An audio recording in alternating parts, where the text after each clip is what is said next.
Yeah. Now we can move on to the third phase of the talk, in which we can see the influence of Prophet Mani and his disciples who made the codices, especially the Cologne Codex, and the way in which it is written. That is how the surah and the ayah pattern, that is the chapter and the verses pattern, was taken up from Mani's writers, and even Bible also is broken up into verses and chapters from them. Okay, we have the church. Let's look at the Manichaean church first of all. You Yeah. have the leader. You have the leader of the church, below whom are the elect. Okay, who are the permanent converts, and then you have the hearers beneath them, right? And then you have 72 bishops and 360 presbyters who are the missionaries. So these missionaries are free at will to go in all directions and go ahead and establish churches. Now, when was this Manichaean church formed? It was well within the lifetime of Mani, between 240 and 270, when Shabur was ruling Iran as the second emperor from the Sasanians. So that is the time when this church was arranged, and that is how the missionaries spread as far as India, China, and to Rome and France. You must remember that the Bogomils, the Cathars of France, and the Paulicians all were influenced. I mean, they belong to the 12th century AD. They all were influenced by Mani's message, actually. It But was actually a hugely influential religion, even though. religion, but it Yeah. was very thinly populated because it was very elitist, because the It, membership to it was that you had to be very intelligent to understand it, because very selected few people would walk into paradise when the catastrophic war comes to an end, or the Kayama or the judgment day concept itself, and the manner in which it would take place, right? So that is primarily how the Islamic religion also organizes itself. Muhammad never sat on any throne or claimed any kingship, but then he sat on a pulpit, I think, which is called a minbar. I think we have minbars even today. People sit on a four-stepped minbar.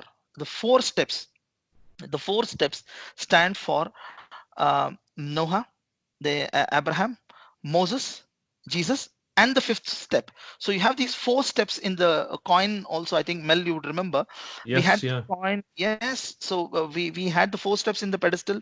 So Hmm. this prophet, claiming the culmination or occupying the peak, who has a complete knowledge of the Mosaic law, the principles of Abraham, the life of Noah, as well as the Injil or the Gospel of Jesus. So this is the person who is complete. So all the people before him were incomplete. The same thing Mani contended, that all the religions are incomplete, and he's putting all the pieces of the puzzle together, and he's making it complete by including Krishna, Buddha, Zoroaster, and Jesus. The same thing that Muhammad claims later, that he Yeah. is a man of Moses, he's a man of Noah, he's I a just man of want to. Abraham. Yeah. I'm going to throw something else in the mix. This is a quote from a book called The Chronology of Ancient Nations, to do with Manichaeism. And it says, in his gospel, that is Mani's gospel, which he arranged according to the 22 letters of the Syriac alphabet, he Mhm. says that he is the paraclete announced by Messiah and that he is the seal of the prophets. Now, Yes. even in that just short quote, we see a lot of connections with Islam. Um, Yes. Possibly the reason why the Quran has got letters, these strange letters in which In between, yes. in between. As I told you, in between the Syrio-Aramaic construction and the Arabic translation in the Abbasid period, we lost a lot of words, and those words are the ones which are floating between the verses of the Quran in different surah. And if you look at the 12 apostles that he had, this Satik, or he had someone called Rashet. Okay, so Muhammad also has, I think Murad can confirm this. Muhammad had promised 10 people paradise even before they die. Am I right or wrong? He had promised 10 people that yes, you would go to Yes, it's called Al-Ashara Al-Mubashsharun Bil-Jannah, which is the 10 people that are promised paradises in paradise. Islamic tradition. Yes.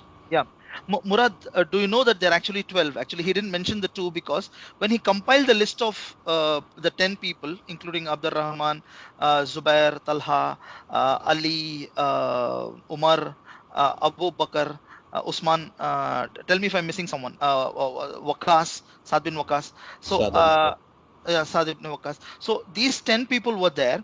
You know why it is not 12, Murad? You know why it is not 12? Because the two people who have already gone to paradise. So Muhammad's 12 apostles are Oh, Khadija. 10, 10 left.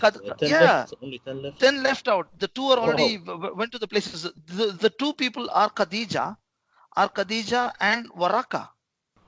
Waraka ibn Oh, Nawfal. interesting. Wow. Oh, Waraka bin Nushel. Waraka bin Nushel and Khadija. Khadija, his first wife. So they have all taken their reserved seats, or maybe it's not even Khadija. Maybe it's Bahira, his Christian Gnostic monk guru. We never know. So at least two people have already went away, Murad. So we have only 10 people who are alive, and these 10 people are picked up. And if you see the titles, Murad, Satik, or is given to the title is given to, Abu Bakr. right, Abu Bakr. Abu Bakr Rashid Siddiq. is, yeah, Umar al Rashid, the trusted one, goes to Umar. Am I right or wrong? Yeah, and Yeah, it goes also to Harun. Harun Harun. is his Harun name is not Al takes it on Rashid. himself. He Yes, Harun. takes It's it a on title. himself. Yes, he puts He, it on. he he takes it upon himself. Al Mamun also takes it upon himself. Al Amin also takes it upon himself. So these titles were basically distributed to Muhammad's immediate followers, companions, derived from Manichaeism. That was a Hands up. common. That's a high Yeah. five, because we're telling something very novel here for the first time on to the open world, that these people were nominated, given the titles. Rashid means the trusted one. Sadiq means the most truthful. Right. So each one, when they say Al Ghani, means the most honorable one, because Usman is Usman Al Ghani. Right. So each one has a title apart from their uh, names and their kunyas. They have a separate title which was offered to them by none other than Muhammad himself, because he knows that these are the people who will go to paradise and will lead the other followers or to paradise as well, because Mani actually constructs his disciples profile for them by actually making them uh, the most ideal human beings around. And you should know that Muhammad also did something same, and he asks his followers to follow his followers after, in a case in which the judgment day comes after his death. And you know what happens? His followers fight among themselves. So the second generation is confused as to whom to follow in a case of a conflict. This is very unlike Manichaeism or Christendom, in which the followers did have disputes, but they didn't kill each other. They had debates. They enriched their religion. Let's say a debate between Peter, Paul, and James in 52 AD at the Jerusalem church enriched Christianity. It gave Yeah. them more volumes of gospels, and each one receives messages. They didn't go for each other's necks. Zubair and Talha are killed in the Battle of the Camel, post the Battle of the Camel, right? Ali is executed. Usman is executed by different factions of Islam. So this is confusing, because none of the Manichaean apostles go against each other. They actually divide the whole earth into different parts, and they carry a big group of those 360 presbyters along with themselves, Can I and they go to different parts of the earth. just jump in? In many of Mani's letters, he starts them with "I, Manichaeus, apostle of Jesus Christ," and we Yeah. see that in the Quran, in that he was transferred to make it more Arabic. It was apostle of Allah, which was an Arabian god that was found in places like Petra. So we see just an ever so slight reuse of Manichaean ideas Yes. in Uh, Islam.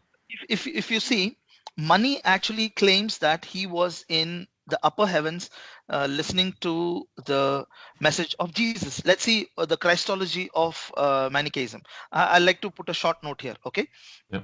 So Jesus is of three types here. Jesus has three phases. Okay, it is Jesus before. Jesus in his infancy and before his his baptism. Okay, and then you have Jesus who's baptized and who's a preacher, and then you have Jesus who is crucified and resurrected. Okay, and that person is called Jesus the luminous. So he's called Jesus the money, the last one which I told you. So Yeah. this money takes that luminosity, so he becomes, as the Greek verb says, manis, the person who pours out luminosity. Murad wants to say something. I just want to say that these Gnostic ideas, they stemmed from the idea that Jesus had no body because he was just light. So that's why maybe Basilides he said that Jesus he was not crucified, but Crucified. another one on the cross, and he mentions Simon of Cyrene, I guess, or Cyril. I'm not sure how to say it. The one who lifted the cross for him. So you see Also, the idea of being illuminated and stuff. This is very Buddhist and Hindu. Can I just jump in there as well? Actually, with I yes. just there's a surah 3969, and it actually fits in perfectly with what both of you've been saying. And the earth will shine with the light of her Lord, and the book will be laid open before them, and the prophets and the witnesses will be brought, and judgment will be given between them with justice, and they will not be wronged. So the idea of luminosity coming from their Lord, but it doesn't say whether that's Allah or Muhammad, but Mm. it could be implied. Yes, so if you look at what Mani is saying by the three parts of Jesus, is that in Manichaean cosmogony there are three levels of creation. The first creation in which God creates the heavens. The second creation is in which God creates the hells, and then that is the darkness, the regions of darkness, and then God creates the earth, which is half of full of light and half full of darkness. We know that the globe at any point in time facing the sun is bright, the other side is dark. I don't know how Mani comes to know of it, that earth is half dark and half light. Yes, Murad. Could I just clarify this because I read about the ancient cosmology. It's basically flat Earth. So you have a flat Earth like a disk, and the sun is and the moon are small in size. So on a flat cosmology in the ancient world, you would have it half light and half dark. So you see here how many thinks about it, and this cosmology keeps going on. And down you have the seven hells which are down. So you keep going down to the pit, and Pit. up you have vaulted heavens. So these heavens are solid Seven, seven. firmaments, solid Yeah. So firmament heavens. You yeah, see, firmament, And and the actually, seven levels of heaven. Again, heaven also has seven they are levels. they are Murad, firmaments like plates, like plates. the and bowl and that just you have. Yeah. And just to and jump in very quickly, and there's a long history to that idea, which goes back to the Sumerians in 5000 BC, which is in Iraq again. So just another, connection. yeah, Yeah. in Hinduism, in the Bhagavata Purana, they say that the hells are of seven types. So lowest one being the Patala, right? So you have the other levels ending with Sasatala, Rasatala, Talatala. You have these also in the Talmud. If you know, you have also these in the Talmud and the Jewish writings. You have the gates of the seven gates, and you have the Yes, seven that, levels. that's And that's that, that's exactly what I was trying to tell you. As to I earlier mentioned here that the Judean Talmud that was being written in Babylon, because you must remember that the headquarters of Manichaeism is Babylon. The leader of the Manichaeans had his seat at Babylon, and he all the other 12 apostles went to different parts of the earth. The leader, the successor of Mani, was sitting in Babylon, and again he also must have been executed by And uh, you know and by Kartir. interestingly, Babylon is very close to Baghdad, which later became the seat for Islam. and the Abbasids. Islam did not want Babylon or Ctesiphon specifically, but they wanted the region somewhere in between. As Murad said, Abraham's altar may have been somewhere near that place, and Yeah, that makes us understand as to how the rectangular Kaaba Zaradost is sitting in Naqash Rustam, yeah. which is again by Kartir. So Zoroastrianism influencing Judaism and vice versa. I'd We are able to, yeah. I'd like to just draw your attention to one of a passage from Mani's hymn to Jesus the King. I'm not going to read much of it, but there's a key verse where it says, "You have come with salvation, you've come with salvation." It repeats it three times and then says, "Light of the whole world." In Syriac, the word for salvation is forkan, right? And in Surah 8:29, you have, "O you who have believed, if you fear Allah, He will grant you forkan," which is salvation. It's often Salvation. translated as criterion, but it means salvation, and will remove from you your misdeeds and forgive you, and Allah is the possessor of great bounty. So we see there a similarity. I just And wanna I yeah, just wanna add to this. I just yeah, want to add to this. Moses in the Quran, God says, we gave him the book and the Furqan. It's very clear. We gave him the book and the salvation Salvation. because he went out of Egypt with his people. So, of Yeah. course, it just means that. I also want to add one thing I forgot. You said that the people had titles like Siddiq. Umar ibn al-Khattab, he had the title Al-Faruq. And Al Farouk. Faruqa, yeah, Faruqa in Syriac is the word given for Jesus, is like the savior, Redeemer, yeah, redeemer. the Yes, redeem, the redeemer, redeemer, redeemer. the redeemer. I, Al Farouk is the redeemer. can I just give you another sample from Mani's work? The hymn in Yes, praise of Mani. Hmm. Um, yes. it was originally written in Parthian, but it says this as it just fits with what you've just said. "You've come with salvation, O Savior of our souls, Lord Mani, Apostle of Light." So it's a similar idea. Why we see Syriac being used, why we see Parthian being used, why we see Persian being used, let me tell you. Manichaeism was spread across Syria. So that was for the Syrian audience. We have the Parthian audience, which belong to the seven Parthic families, and the seven Phallav families are the ones which use the language that was spoken in the media or the erstwhile media, which is today known as the Fars. And today generally Zoroastrians are also called Farsis. We all know that.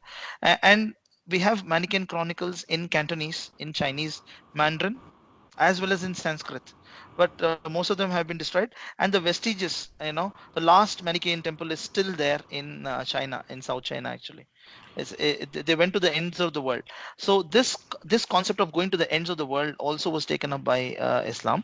We know that Saad bin Waqas constructs a mosque in Guangzhou in 627 AD, and we have the Umayyads, or rather the Muawiyah's armies, or Amr bin Allah's armies from the Egyptian side. They go to the other corner of the world, that is Morocco, by defeating the Berbers, and Abdullah bin Zubair also fought there in 647, and they cross over and they reach Spain by 711 with the help of Musa ibn Nasser and Tariq bin Nusayr, Ziyad. Nusayr, Can Nusayr, I? Ibn Nusayr. Nusayr. Musa ibn Nasser and Tariq bin Ziyad. They reach Spain with their armies there. So they reached the corners of the world. So they were expecting the apocalypse to take place. Just want to jump in with something else. A curiosity in the Quran is the uses of the phrase "Lord of the Worlds." It occurs 73 times in the Quran, and interestingly, I found the following in the Bima liturgy written by Mani or one of his disciples.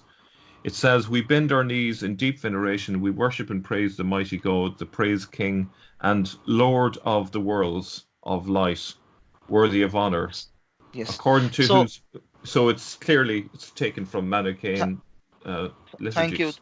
Thank you, Mel, for mentioning it, because my next point was that the Islamic method of washing themselves, the wudu, came from the Manichaeans, as well as the prayers and the prostration mechanism, the mechanism of salat, came from the Manichaeans. Once again, yes, Murad. I just wanted to add, when you say Faris in Arabic, and you have they were called before the Sasanians, they're the Parthians. In Arabic, you do not have the P, and the P gets to an F. So you have Khosru Parviz. In Parviz. Arabic, he's Khosru Farwiz.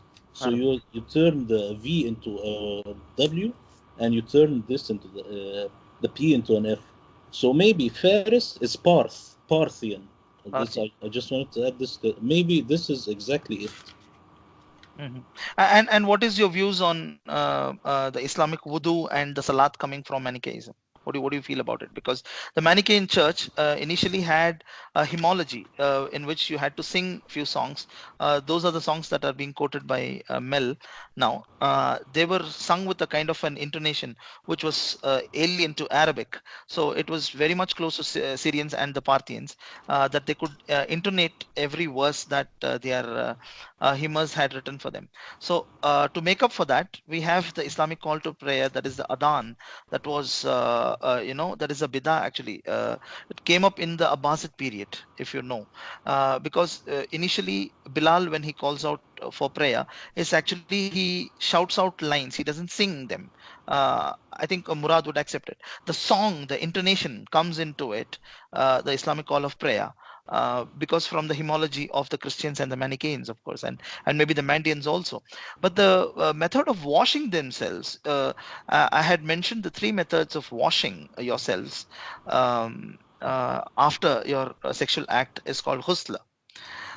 In the absence of water, you had to do something called tayammum, and in the presence of water you were supposed to do something called wudu in a mechanical fashion, where you wash up to your elbows, you wash yourselves up to your knees, and you wash the visible part of your face, to remove all the sand and dust from it. So these are the three methods of washing yourselves, and I believe that all these three methods of washing yourselves came from Manichaean, because the Manichaean church had a tub of water outside the hall before you enter into the Holy of the Holies, which is very similar to the tabernacle of Moses. Even that also had water outside it, and you were supposed to wash yourselves in this manner before you enter into the Holy of the Holies. You enter into the hall before the Holy of the Holies, and only the priest can enter into the Holy of the Holies. So again, it was a partitioned wall. Even the Manichaeans had a partitioned wall, which they again copied from the Jews. Again, we must mention that it's not like everybody picks from the Manichaeans. The Manichaeans also picked up a lot of ideas from Judaism. Even the Elkasites also had a partitioned Holy of Holies right in the middle of Palmyra. Yes, Murad. I wanted to add that the Quran, I think it has nothing to do with the wudu that we know today. The Quran is subscribing the wudu, which is the archaic form that was in Judaism, the one you mentioned in the tabernacle, when you just wash your hands and feet and face. It's not very clear that you have in the Quran the other parts of the wudu. These other parts are Babylonian, and it has the Zoroastrian and Manichaean and all these influences that you just mentioned. Yes, So yes, the yes. Sunni it comes from there. Mel, you know that the Judean priests, they used to wash the tips of their fingers. That's all, Yeah. because they are going to light the menorah. They are going to fan the Ark of the Covenant that was inside. They used to wet their feet, the palm and the sole. That's all. So Wow. what Murad contends is true, because the Yeah. method of washing yourselves up to the elbow, up to the your kneecap, and washing the most visible part of your face, then drying up yourselves completely before you enter into prayer is completely Zoroastrian and Manichaean. And Yeah. I think it's mostly from the Manichaean side, because the Elkasite upbringing that Mani had required utmost cleanliness, and they all wore white dress all the time, and that gives us an understanding as to how this Hajj or the Umrah uniform is completely white for everybody, as in order to bring about equality in everybody. You can be rich, you can be poor, but everybody has to wear the Yeah. same kind of costumes. I just want to just point out that in the Catholic Church, priests wash the tips of their fingers before they do the main ceremony with the Yes, Eucharist. So it's yes. I didn't realize Judaic origin to that. I would like to try something with the two of you, seeing as we have both of you. I would like to give you quotes, and I would like you to tell me whether they are from the Quran or whether they are from Mani. And maybe the people who are watching could actually maybe write down what they think it is, just to illustrate how similar they are. Is that okay with the both Yes. of you? So Okay. we got four different passages. I didn't shuffle them, but hopefully it'll be straightforward enough. Okay, so number one, say, "Hail, new sun that has come forth with his light." What do we think? I think it's from a Manichaean. Yes, me too. Yeah, But it's very close to something I know in Arabic. it is. Yeah. So yes, that's from the Manichaean Bema Psalms. But You you you know was why I concluded it to be Manichaean? Because the Lord of Islam, Allah, does not accept any kind of sonship, no matter how perfect being you are. So he doesn't accept any kind of a human relationship with you, except that of being of a master and a slave. So when you say that hail the new son of light, so I think oh, this was sun with an sun though. oh, okay. Would that have? I thought it's son. Okay, Okay, maybe okay, I'll clarify. Okay, here's another one for you. It's a Number pun. Yeah, okay. it's a fun. So, number two, uh, but those who reject faith and belie our signs, they shall be companions of the fire. Very Quranic. Well, it's Quranic because Manichaeans worship the fire. I know that Manichaeans worship fire, at least in the month of Rajab. That is why they have something called the Nakash Rajab, the place in which Kartir had his inscriptions. I think it is Manichaeism aped after fire worship as well in one side of the church. So, are you saying that was Quran or Manichaeism? It is Quranic. It is Yeah, Quranic. it is Quranic. Here's number three. Okay. Woe unto them, the children of the fire, for they send. It's Quranic again because it's calling down curses upon Zoroastrian people. No, Uh, it's Manichaean. oh, got you Uh, 50-50 on that one. That one is actually Manichaean. Manichaean. Yes. Yeah. Oh, Yes. So I think that's good because it kind of just makes the point. How about this next part? Woe then unto those who write down with their own hands. hmm. It's very general, but it could be Manichaean. I think it's Manichaean again. I think so. I think it's This Manichaean. it's from the Quran. Oh, write down from their own hands. Oh, Yeah, so but actually, that is it just illustrates the point how similar in style, and that's the point of that exercise. that exercise. Mhm. Yeah, so it's very similar. No,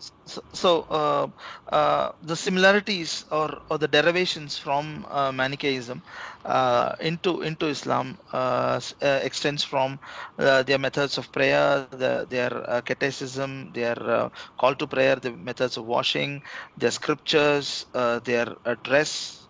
Okay, and curiously, Manichaeans circumcised. I wanted to come to that point. Manichaeans circumcised themselves because they are a derivative from the Judeo-Christian tradition, not from the Paul tradition. Mm. And you must remember that these people, like the Ebionites, they run down Paul of Tarsus because they consider Paul to be heretic because Paul was a Judeo-Christian to start with, and he became a complete Christian, removing all Judaic practices out of Christianity. And today, if there is a huge gap of differences between Christianity and Judaism, it's because of Paul. We all know that. And whereas James and Peter, they subscribe to Judaic practices, at least in their synagogue or their initial church at Jerusalem. Whereas Thomas was, semi-Jewish and semi-Christian in his habits. Paul was completely new to thing. Initially, he followed the Judaic habits, but then he gave it up completely. But Mani brings in a lot of habits vis-a-vis his lineage from the Ebionites and from the Qumran sect of the Essenes. yeah, Yes, The even in Nasara. even in the Islam today, they hate Paul so much. They always say that Paul corrupted the original message, and even the rabbis. You have this Rabbi Tovia Singer, if you know him. He does YouTube videos, and he likes the Quran more than Paul. So Paul, you yeah. see, because there is a big difference between what Paul says. He says the circumcision is of in the heart, and you do not need to circumcise yourself. So Paul is got out of the line of the Judaism. And if you see the lineage of Muhammad through Bahira is from a Diocetian or a Nazorian sect. The Murad should confirm to us that we have the word Nasara in the Quran, isn't it? And we generally imply that to be Christian. But what type of Christian were the Nazareans? The Nazareans were brothers or parallels of Ebionites and the Elkasites. So all these things are from a Judeo-Christian milieu. Excellent. But you have many hypotheses about this. I've looked a lot into it, and there is a paper by A.J. Deuce, and he Yeah, says that yes, if you know it, it says, is Nasara original, or was it added later into the Quran? And it says that in the Talmud, it Mhm. refers to the Natsarim, so it may be a very old word in the Talmud, or maybe Nasara. It means the Nazarenes, the Nazarenes, people of Nazareth, the Nazareth. followers of But Nazareth. yes, but they are not like a sect like the Ebionites. Maybe they're not. They're just the Roman way of saying things, because the Romans, they used to criticize Christians, call them the Nazarenes, and the Quran, it many times speaks as if it's Roman. It speaks Mhm. with this Roman language. Actually, when the Muslims say about the people of North Africa, they say they're Berbers or Barbars. This is close to barbarians, which the Romans called them Barbaric. Yes. barbaric, so, or barbarians or barbar, and this is not their original name. So why are the Muslims always using this lingo, this Uh, Roman lingo? So maybe Nasara mo- is the Roman way. Can I throw something else into the mix here? yes.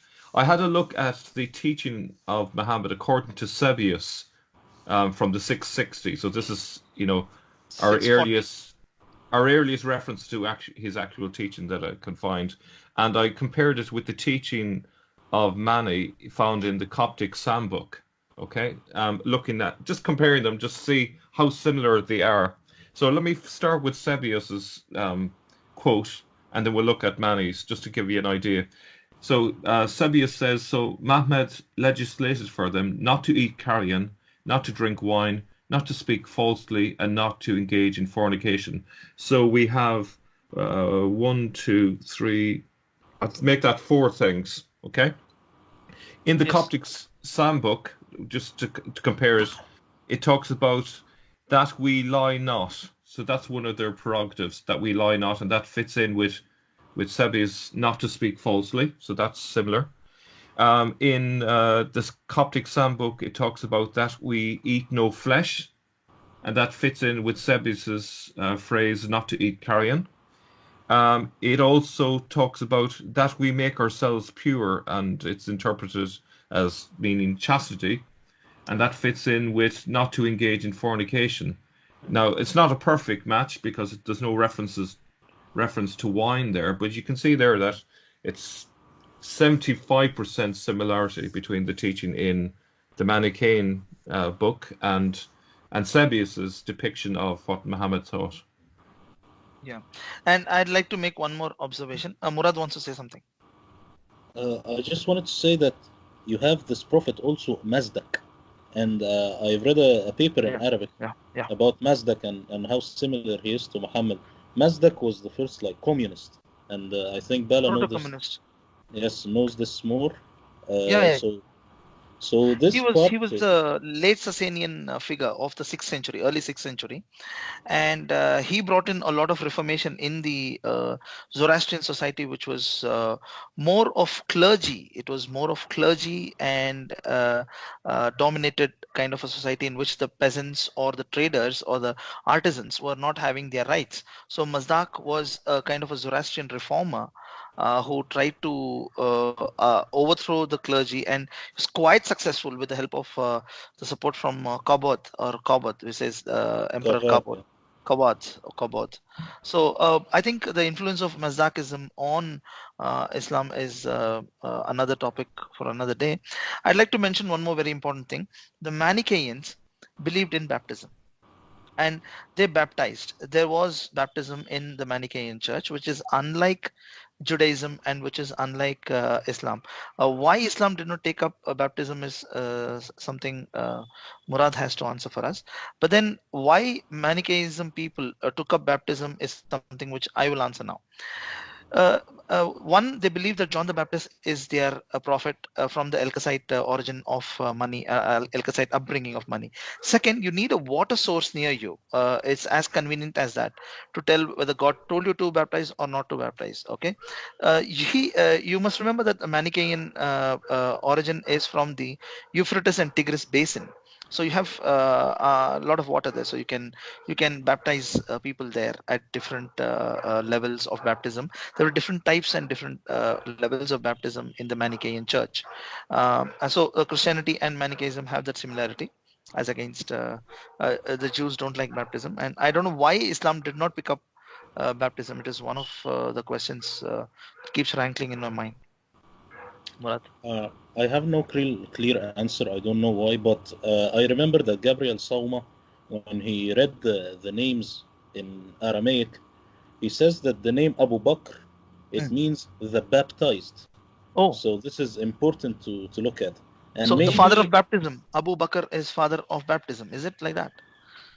no, the baptized. But if you read Abu Bakr only in Arabic, it could mean Abu Bakr, father of the Virgin. Father You of the Virgin. see, this is when it got Arabized. So I don't know. Maybe they substituted the baptism with wudu. Maybe this is the case. The other possibility might be that there might have been a move to try and make themselves distinct from the Christians. You know, if you think about the early 700s where they had an iconoclastic phase, they were trying to distance themselves from the Byzantines. Maybe that was part of the same notion. Um, Maybe, sorry, just the last thing. If maybe these people they were trying to get to the religion of their father Abraham as much as possible. So they are throwing away anything that's new. Maybe that was the idea to try to get back to the original monotheism. So and it had no baptism, of course. Yeah. Bala? and yeah, and actually, what happens is Islam not taking up baptism is actually because of the Nabatean background from which it comes up. Nabateans did not practice baptism as far as I know. The pagan Arabs, that is Abu Sufyan and the other part of the Hashemites, who all were working for the Ghazanites again, they never practiced baptism. Whereas the Christian Ghazanites themselves, the king himself, the royal family itself underwent baptism, be it the Lakamid Nestorian Christians or the Ghazanites. I think it was more of an elite habit even among the Christians. I don't think even common Christians underwent baptism at that point in time. It was baptism elite privilege, I maybe. wouldn't think so. I would have thought it was a universal practice among Christians. Now, I've never Uh, heard. I know in the contemporary world, I know in the Amazon at the moment, mhm. there is a movement where there have been generations of Christians who have not baptized, and I think the reason why is seems to be that they are trying to accommodate to the beliefs of the people, and they don't want to be kind of judgy and pushing their Christian practices on the locals. But maybe there's certain considerations like that that might be a factor. But yes, Murad. Uh, I want to maybe direct this in a different direction. I want to ask Bala, does he know about the coins of the Abbasids? Because I read something in Arabic and I cannot confirm it because it's too radical.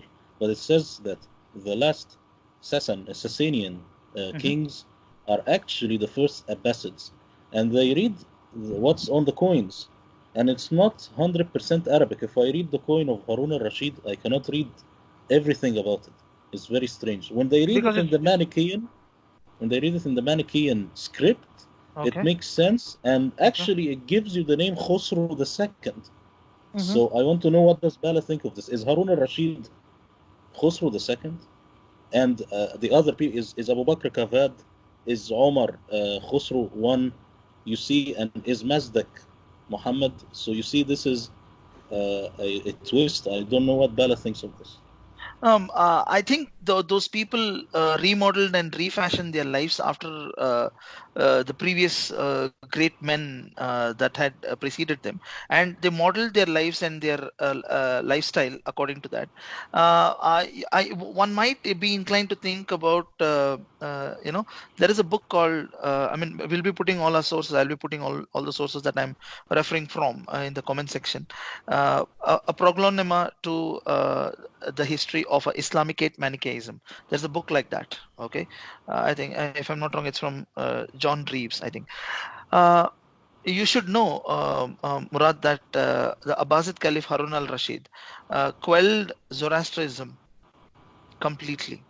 If you look at the Arabian Nights, the story of the Arabian Nights, there are a lot of instances in which his own courtiers were Zoroastrians in closet. So he raids their houses, he burns down the books, and there are these Zoroastrian tattoos that they have at the back of their legs and and their backs and their lower backs, which they hide all the time. Okay, but when they do their wudu, it gets exposed in one instance, and he orders their execution, and he raids their homes to find them bringing up fire. So even early in the morning, they used to check out which house has a particular kind of smoke coming out, because they used to add all these perfume things into the fire that they used to worship early in the morning. So I think I'm inclined to think that there is a more Manichaean influence, and maybe they were taking revenge for the what all persecution the Manichaeans underwent under the hands of the previous Zoroastrian Sasanian dynasty. Yeah, so it makes some sense somewhere, but these are things that require a lot of research. It might even take a lifetime, because they have become so obscure over a period of time, especially Manichaeism has become so obscure that it is like, what do you say? It's very difficult to find out, especially from the kind of geography that we are in, and the place where it actually happened. We need to do some archaeological digs there in Iran or Iraq for that, and those places are no more accessible to us. Yeah. Yes, I want to just, Mel, I will just add this. Yeah. I was looking at the coins of Khosrow 1, and I found that it has the word Allah on it. So you see, it had Allah, and it also had the Zoroastrian fire. So you see, it may have come from here. And also, Interesting. if you look at the coin of Abdullah ibn Zubair, you will see that his name was not Abdullah ibn Zubair on the coin. It was Abdullah Zampilan. It's written Abdullah Zampilan. And Volker Pop, he is the famous numismatic. He says that means it comes from Zumbil. It comes from this part of the word Kabulistan or Zabulistan, which is Zabulistan, in. which is in Afghanistan today. Yes, so actually, the paper I was reading about the last Sasanian Empire and the first Abbasids, it thinks that Baghdad was actually in Central Asia. It was in the place of Maru, where Abd al-Malik ibn Marv, Marv, Marwan, Marv, Abd Marv, Marv. al-Malik ibn Marwan And came from Marv is the this. birthplace. Marv is the birthplace of the Abbasid revolution. Yes, so maybe this was the original Baghdad because they did not find any libraries burned in Baghdad, Iraq. So maybe Yeah. this was the original Oh, Baghdad. So I'm just putting this on the table. I don't have okay. much on it. I think at this point it's probably a good place to stop. Yes. Um, and maybe just to wrap up,